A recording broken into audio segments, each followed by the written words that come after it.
네, 최근에 5.18 관련된 사건들이 많이 생기고 있습니다. 전두환 전 대통령이 5.18 관련해가지고 명예훼손 혐의로 지금 재판 출석하고 있는데 부인 이순자 씨가 남편은 민주주의의 아버지라고 말하기도 좀 민망하네요. 이거는 주장에서 파문이 일었었고 어제는 또 자유한국당이 진상규명조사위원회 5.18 여기에 5.18을 조사할 만한 어떤 자격과 능력이 있는 분인지 좀 의심스러운 분들을 추천을 해가지고 또 논란이 되고 있습니다. 오늘은 그래서 특별히 5.18 관련된 그 역사를 다시 한번 좀 되짚어 보겠습니다. 한국 현대사의 아이콘 반헌법 행위자 열전 책임 편집인 성공회대 한홍구 교수님 나와 계십니다. 안녕하세요. 네, 안녕하십니까. 한 교수님 오늘이 좀 특별한 해야 될 날이라면서요? 어떤 날이죠, 오늘이? 1월 15일? 예. 저 신영복 선생님께서 돌아가신 지 벌써 3주년이 됐습니다. 네. 이게 같은 또 대학에 계셨네요. 예, 학교에서 모시고 많은 가르침을 받았었는데 예, 많이 아쉽습니다. 저희 세대도 신영복 선생님이 쓰신 감옥으로부터의 사색 이걸 읽으면서 큰 세대예요. 대학 때. 그렇죠. 예. 기억이 나네요, 저도. 예. 오늘은 5.18에 대해서 얘기를 하고 싶은데 먼저 제가 아까 좀 민망한 말이라고 했는데 이게 이 말을 듣고 이순자 씨가 뭐 민주주의 아버지가 전두환 씨다 이렇게 얘기를 했는데 이거 듣고 어떠셨어요? 그야말로 막장 드라마 보는 느낌이었는데요. 모든 막장 드라마에서 나오는 대사가 있지 않습니까? 네. 내가 네 애비다. 뭐 그런 느낌이었습니다. 네 애비다. 아이고야. 그런데 문제는요. 예. 그 이순자 씨가 진짜로 그렇게 생각하는 거예요. 이순자 씨나 그 주변에서는. 그러니까 아마 이게 이제 박정희 독재하고 비교를 해서 그렇다는 얘기입니다. 박정희가 장기 집권했고 뭐 죽을 때까지 권좌에 있지 않았습니까? 그러다가 정말 죽었는데 우리는 그렇게 안 하고 평화적인 정권 교체를 하겠다. 그래서 그 단임을 하겠다고 공약을 했고 단임을 실천하지 않았냐. 그러니까 우리가 이게 이 민주주의를 내세운 것이다. 민주주의를 기틀을 잡았다. 이렇게 주장을 하고 있는 거죠. 87년 6월 항쟁이 없었으면 사실 그렇게 됐을까도 의심스럽지 않나요? 그렇죠. 뭐 상황 노릇을 하려고 하다가 그 국민적 저항 때문에 좌절된 것이죠. 자, 이 5.18 얘기 워낙 망언이 많아가지고요. 거의 뭐 망언 퍼레이드지 않습니까? 지난 39년이군요. 딱 39년 동안 벌어졌더니 그거를 좀 짚어볼게요. 이 처음에 사건이 발생했을 때 뭐 계엄 당국이라든지 뭐 언론이라든지 어떻게 이 사건을 보도를 하고 설명을 하고 그랬습니까? 뭐 그 당시에 용어로는 광주 사태라고 불렀는데요. 이게 이제 뉴스는 속보 아닙니까? 근데 이제 그 당시가 계엄령 하였기 때문에 언론을 통제해서 그 보도를 못하게 했습니다. 그렇지만 광주에서 워낙 상황이 심각했고 그다음에 시외 전화도 차단되고 교통도 통제하고 뭐 연락 두절 상황이 벌어지니까 뭐 그 소문이 안 날 수가 없었죠. 이제 그렇게 되면서 이 사건이 발생하고 만 사흘이 지난 다음에 계엄 당국에서 그 담화문을 발표했는데 뭐 일부 극렬 그 폭도들이 이제 난동을 부리고 있다 하면서 뭐라고 얘기했냐면은 고정 간첩과 불순 분자 얘기를 꺼냈습니다. 상당수의 타 지역 불순 인물 및 고정 간첩이라는 얘기죠. 그때 나온 얘기군요, 이게. 사태를 극한적인 상태로 유도하기 위해 광주에 잠입하여 터무니없는 악성 위험비어를 퍼뜨리고 있고 방화 약탈을 하고 있다. 이렇게 주장을 했고요. 아마 현재 투입된 공수부대는 이걸 사실로 믿었을 가능성이 높습니다. 아마 이런 식으로 이제 계속 교육을 했었는데요. 나중에 이제 알려졌지만 그 당시에 악성 위험비어라고 했었던 것들, 그 공수부대가 이제 지나가는 여고생을 죽이고 뭐 배를 가르고 임산부의 배를 가르고 했던 것들이 전부 다 사실로 밝혀졌죠. 저도 이때는 80년대 후반에요. 그때 제가 초등학교 있을 때인데 저 시골에 있었는데 친구가 서울에 갔다가 요즘 말로 찌라시라고 하는 유인물을 하나 아이고 그 초등학생이요. 주워온 거예요. 서울역에서. 그걸 막 보면서 우리도 그게 아마 직감적으로 이게 위험하다는 생각이 들었나 봐요. 골방에서 보면서 서울에는 이런 얘기가 돌아다닌다. 그리고 아까 말씀하신 어떤 공수부대가 이 시민들을 죽이고 이런 부분, 이런 황당한 얘기들이 돌아다닌다. 그랬던 기억이 나요. 그러니까 다들 어른들도 그런 부분들을 얘기하는 걸 되게 무서워했고. 정말 그 사람을 죽이는 그런 상황이었기 때문에 그 당시에 그 정말 공포 분위기가 있었던 건 사실이죠. 신군부가 광주 사태라고 처음에 불렀다고 하셨는데 지금도 이 광주 민주화 운동을 광주 사태라고 부르는 사람을 조사위원으로 또 추천을 해가지고. 그렇습니다. 근데 지금 이제 간첩 말씀하셨는데 그리고 또 북한군 얘기 계속 하잖아요. 일부 사람들이 실제로 어떤 부분이 있었던 거예요? 그러니까 그 이제 신군부가 그 5.18 관련자들을 가혹하게 탄압을 하고 아주 뭐 굉장히 많은 사람을 기소하고 감옥에 보내지 않았습니까? 근데 그 과정에서 이 신군부가 체포하거나 기소한 사람 중에 간첩은 한 명도 없었습니다. 그런데 그 재밌는 거는 5.18 기간 중에 간첩을 잡았다고 해서 신문에 대서특필한 적이 있어요. 그래서 이창용이라고 이제 당시에 발표했는데 본명은 홍종수고 그 나중에 이제 뭐 국가보안법 위반 사건 같은데 나와서 책 감정하고 그 감옥 보내는 그런 역할들을 이 사람이 이제 그 많이 했는데요.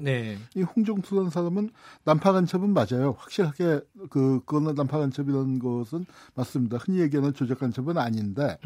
이 사람이 북한을 출발한 날짜가 남쪽에 침투하기 위해서 5.18이 일어나기 훨씬 전이에요. 며칠 전에 출발을 했으니까 5.18 관련된 지령은 받을 수가 없죠. 이 사람이 그 광주를 거쳐서 화순인가 나주로 침투해서 옛날 과거에 북한에서 침투시킨 간첩인데 왜 끈이 떨어졌다고 하죠.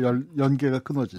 체포된 것도 아니고 자수한 것도 아닌데 연락이 두절된 그 간첩을 찾는 게 임무였는데 광주에 전국에 계엄령이 선포되고 광주에 기차가 서질 않고 그렇게 되니까 광주로 들어갈 수가 없었단 말이에요. 광주를 통해서 다른 지역으로 이동을 해야 하는데 그래서 서울역에서 좀 어리버리하고 있는데 그 계엄이 선포되니까 착검을 한 군인 경찰들이 쫙 깔려 있지 않습니까? 그러니까 이제 무서우니까 어떤 할머니한테 다가가서 할머니 짐 들어드릴게요 하면서 접근을 했는데 이 할머니가 이 낯선 사람이 이상한 사람이 와서 짐 들어준다고 하니까 어떤 내 보따리 훔쳐가려는 놈인가 보다 하고 경찰에 신고를 해버려서 그렇게 잡힌 어리버리한 간첩이 하나 있었는데. 간첩이 뭐 그래요? 그러니까 실제 간첩사를 보면 그렇습니다. 근데 이제 이렇게 해서 이 간첩이 5.18 그 선동하려고 들어왔다 이런 식으로 이제 그 말도 안 되는 얘기를 퍼뜨렸던 거예요. 당시 당국의 어떤 선전 도구로 좀 악용이 됐네요. 이 간첩이. 그렇습니다. 근데 최근에 사실은 뭐 택시 운전사라든가 뭐 화려한 휴가라든가 뭐 그런 영화를 통해서는 일부 좀 알고 있는 분들도 있겠지만은 아직도 광주에서 폭도들이 막 약탈을 저지르고 살인, 방화 뭐 이런 걸 저질렀다. 이런 얘기들을 하는 사람들이 있어요. 실상이 어땠는지 간단하게 좀 말씀해 주세요. 뭐 폭도란 말이 아마 그 당시에 저 신군부에서 붙인 딱지 중에 가장 일반적인 거였을 거고요. 정부의 공식 남론이라고 할 수 있습니다. 그렇기 때문에 영화 화려한 휴가에서도 마지막 거의 끝부분에 신혜가 울면서 마이크를 잡고 우리를 기억해 주십시오. 우리는 폭도가 아닙니다라고 간절히 호소하고 있지 않습니까? 그래서 이제 이 폭도라는 이미지는 탄압을 정당화하는 것이고 이 무질서한 상황이 왜 발생했냐면 깡패, 넉마주의, 무직자, 노동자, 구두닦기, 거지 등 뭐 사회과학적으로 얘기하면 룸펜프롤레타리아트층이 이제 뭐 아주 파괴와 약탈을 자행해서 그렇다 했는데 이런 용어는 전두환 일당이 처음 쓴 게 아니라 1979년도에 1년 전에 부마 항쟁이 벌어졌을 때 박정희가 썼던 용어이기도 합니다. 그때 박정희는 부산에서 저렇게 된 게 똘마니들이 날뛰어서 그렇다. 똘만이라는 말로 이제 이들을 뭉뚱그려서 그렇게 똘만이라는 말을 썼어요. 그건 박정희의 용어였습니다. 그래서 이제 이렇게 퍼뜨렸는데요. 사실 실상을 놓고 보면 그 당시에 그 해방 광주가 놀라울 정도로 평온했고 높은 도덕성을 그 시민들이 보이고 있었는데요. 이 광주하고 비교가 되는 게 그 전에 79년도인가에 뉴욕에 핵발전소에 벼락이 쳐갖고 그 도시가 12시간 정전이 된 적이 있었습니다. 근데 그렇게 됐을 때 그 물건 약탈하다가 체포된 사람이 4,000명이었어요. 4,000명. 그런데 광주는 공권력이 이제 마비가 되고 총기 수천 정이 실탄과 함께 풀리고 폭격도 많이 풀렸는데 뭐 은행 강도 사건 한 건도 없었고요. 뭐 슈퍼마켓, 금은방, 뭐 전당포 이런 데들 털린 데도 단 한 군데도 없었습니다. 예. 그리고 외곽이 이제 뭐 완전히 계엄군이 차단을 해서 물자가 공급이 안 되지만 이 사재기도 없었고 이제 뭐 그리고 잘 알려진 얘기입니다만 뭐 양동시장, 대인시장 뭐 그런데 그 식당 하는 아주머니들, 쌀집 하는 아저씨들이 다 솥단지 걸어놓고 쌀 부대 놓고서 시민군들 먹고서 싸워야 하지 않느냐. 예. 주먹밥을 해서 먹이고 그랬는데 이게 보면은 아마 성경에 오병이어의 기적이 나오지 않습니까? 네. 이게 아마 현대판 오병이어의 기적이라고 할 수도 있을 것이고요. 이 방화는 일부 있었던 건 사실입니다. 그런데 네. 방화 표적이 된 게 어디냐면은 광주 KBS와 광주 MBC가 표적이 됐습니다. 당시에 왜곡 보도를 하도 해가지고 시민들이 눈으로 본 현장을 뭐 말도 안 되게 왜곡 보도를 하니까 예. 그 이제 방화를 했는데 나중에 그 MBC하고 KBS 노조에서 광주 시민들에게 그 사과를 드렸죠. 이번에 이제 자유한국당이 그 조사위원들 추천하면서 지만원 씨 얘기가 그 앞에 있었잖아요. 물론 무산이 됐지만은. 지만원 씨는 계속 그 주장을 해요. 그 북한군이 지금 그 폭동을 일으킨 거다. 아니면 거기 가담했다. 이런 식의 주장을 하는데 이 얘기는 정확하게 뭐예요? 아니 이제 그 너무 황당해서 처음에 나왔을 때는 사람들이 다들 무시를 했었는데 이게 생각보다 널리 퍼져 있습니다. 맞아요. 북한군이 한두 명도 아니고 600명이 침투했다는 건데요. 여태까지 그 분단 70년 역사에서 한국전쟁 때 빼놓고 북한이 가장 대규모로 그 정전 이후에 파병한 뭐 침투시킨 게 그 울진 삼척 무장공비 사건이라고 하는 그 69년도 사건이 68년도 사건이 그게 120명이었거든요. 그런데 그 5배가 넘는 북한군이 왔다면 아니 북한군이 어떻게 왔겠습니까? 비행기를 타고 낙하산 타고 왔나요? 기차를 타고 왔나요? 버스를 타고 왔으면은 600명이면은 15대 타야 하거든요. 그런데 뭐 그 당시에 계엄령 선포돼서 아주 철통 정비하고 있었는데 이렇게 들어온다는 것도 문제고 그러면 이 사람들은 또 다 어딜 갔겠습니까? 이건 말도 안 되는 사실인데요. 이게 만약 사실이라면 말이죠. 전두환 정권이 광주 문제 때문에 늘 정통성의 위기가 닥쳐오고 그랬었는데 이게 사실이었으면 왜 그 당시에 80년대 오공화국 정권이 이 얘기를 안 했겠습니까? 근데 이 북한군 투입설이 사실은 1980년대에도 있었어요. 80년대. 그래요? 근데 누구냐면 아까 어린 아이들 얘기하셨지만 그때 광주의 어린 학생들 이제 선생님들한테 선생님 저 아저씨들 국군 아저씨 아니죠? 그러니까 어떻게 국군은 국민의 생명과 재산을 보호하는데 그 국군이 시민들을 학살하는 모습을 보고서 저 아저씨를 그 북한군이죠. 이렇게 했다는 얘기를 그 들은 바가 있습니다. 그런데 그거하고는 전혀 맥락이 다르게 이 지만원 씨가 한때는 말이죠. 그 굉장히 합리적인 보수로서 이 어떤 군 개혁 같은 거에 좋은 말씀도 많이 하셨던 분인데 뭐 완전히 이상해져서 이런 말도 안 되는 황당한 얘기를 퍼뜨렸습니다. 조선일보에서 극우 농객이라고 표현을 한. 근데 지금 역사학자로서요. 이번에 그 자유한국당이 추천한 세 분 있지 않습니까? 어떻게 보십니까? 그 권태호, 뭐 이동욱 씨 그리고 차기만 씨 뭐 이렇게 세 분을 추천을 했는데 권태호란 분은 제가 잘 모르겠고요. 그 이동욱 기자는 본인이 공수부대에 장기 근무했던 분이에요. 이동욱 전 월간조선 기자가요? 그렇군요.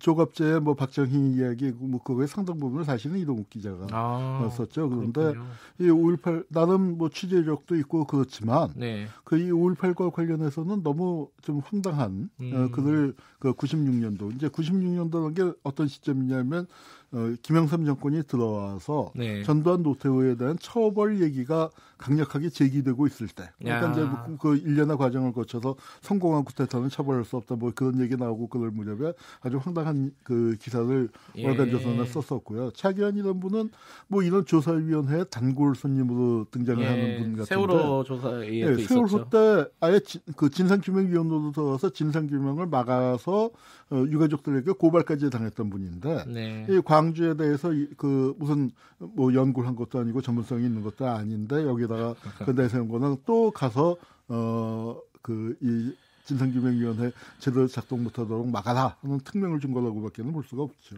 차기환 변호사는 직업이 진상규명위원인가 봐요. 진상규명 회방위원이라고 하는 게 맞겠죠. 거기까지는 뭐 제가 말씀드리기 좀 힘들 것 같고.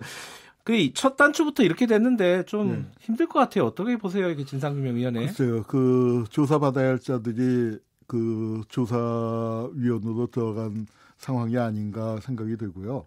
그 이동욱 기자가 그 당시에 그 광주의 유언비어 내지는 이 잘못 왜곡된 것에 대표적으로 꼽았었던 게 성폭력. 뭐 계엄군의 성폭력이요. 그거 그 계엄군을 육보이기 위해서 그렇게 뒤집어 씌운다는데 지금 사실로 밝혀져서 그걸 그 조사해야 하는 상황 아닙니까? 그래서 이 사람들은 자기들이 보수 지역에서 이런 망언을 하는 게 훈장이 될지 모르지만 피해자들에게는 이루 말할 수 없이 큰 상처를 주는 거기 때문에 이걸 정말 막아야 합니다. 유럽 국가에서 그 표현의 자유를 중시함에도 불구하고 신나치들의 어떤 망언, 홀로코스트 부인 같은 것들을 철저하게 처벌하는 이유가 있고 우리도 그런 그 입장에서 그런 그 해결 방안을 좀 검토해 봐야 한다고 생각합니다. 알겠습니다. 여기까지 듣겠습니다. 고맙습니다. 예, 감사합니다. 성공회대 한홍구 교수님이었습니다.